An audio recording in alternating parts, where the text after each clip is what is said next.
first result was looking at that labeled phenylalanine result. So here, as I said, you give the stable isotope labeled phenylalanine, and then watch its metabolism into in the blood. The characteristic compound that can be identified is called tranexamic acid, or TCA, and in the urine you pick it up as a different chemical called hippuric acid.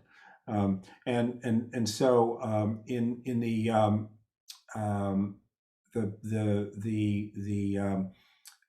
the first of those studies, looking at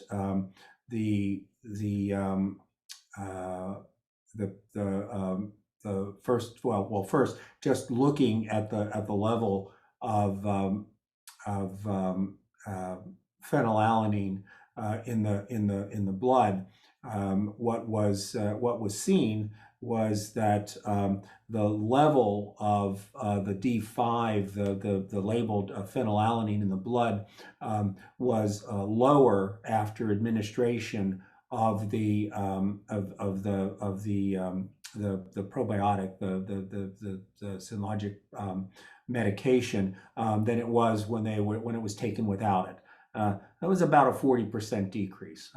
So this is an important result, because it indicated that the medication was in fact reducing the amount of phenylalanine that was being taken up by the intestine. The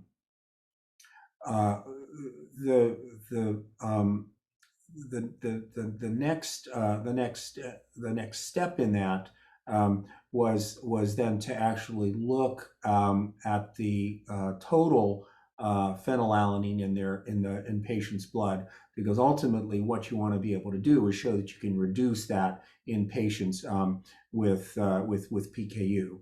So this was there were 9 patients originally in the study. One discontinued it because for reasons unrelated to the study.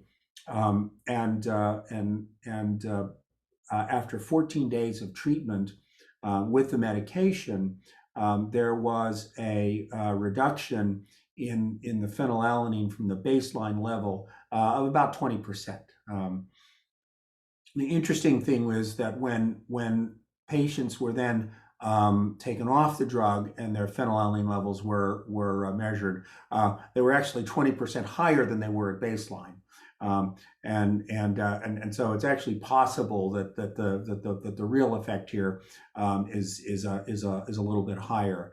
It's actually a fairly common phenomenon. You know, when you come in, you know you're going to be tested, you behave yourself, and so folks have a tendency to come in with a little bit lower fee when they walk in the doctor's office than when they test themselves at home. But at the very least, we do know that it was shown that the patients had overall a 20% reduction in their fee. Now, the result was uneven, and so just that there were some patients who seemed to respond more than others, and taking the ones who responded well to the drug and turning that percent into an actual phenylalanine reduction at day 14, the individuals who responded had dropped their phenylalanine level by 250 micromolar, and the corresponding increase when they came off the drug was 187 micromolar. So somewhere on the order of about a 400 micromolar difference there. And just to put that in context, normal Phe level in the blood is between 60 and 120.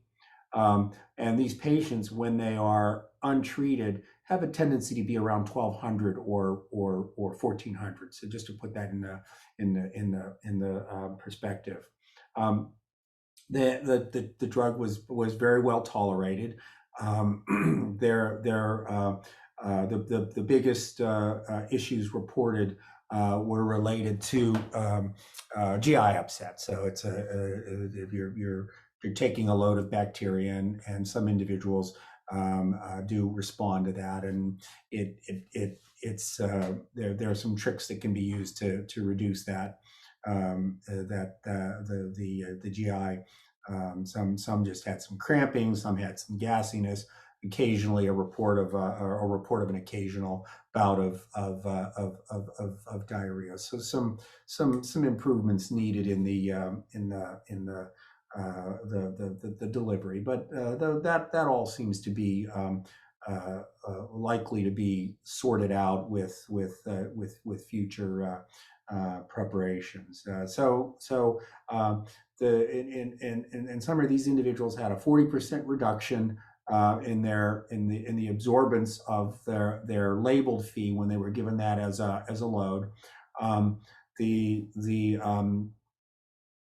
metabolites of the hippuric acid and the tranexamic acid were readily identifiable after that load, so it was clear that they were being metabolized as well. There was a 20% reduction in the fasting phe and a 250 micromolar reduction in the responders. So it looks like it's a medication that's moving in the right direction. I mentioned early on that this was a first generation drug. The company's actually has a second generation drug that they presented in a separate presentation, a poster presentation at this meeting, that increases the number of copies of the various enzymes and transporters that are working in this first generation, and based on that poster, which I was not an author on, so I went and took a look at it a little bit earlier today because I actually hadn't even seen it. But it looks like that drug, that second generation drug, may have about double the phenylalanine metabolizing capacity of the first generation drug. So the next iteration of this trial will use that more potent version of their probiotic to moving forward.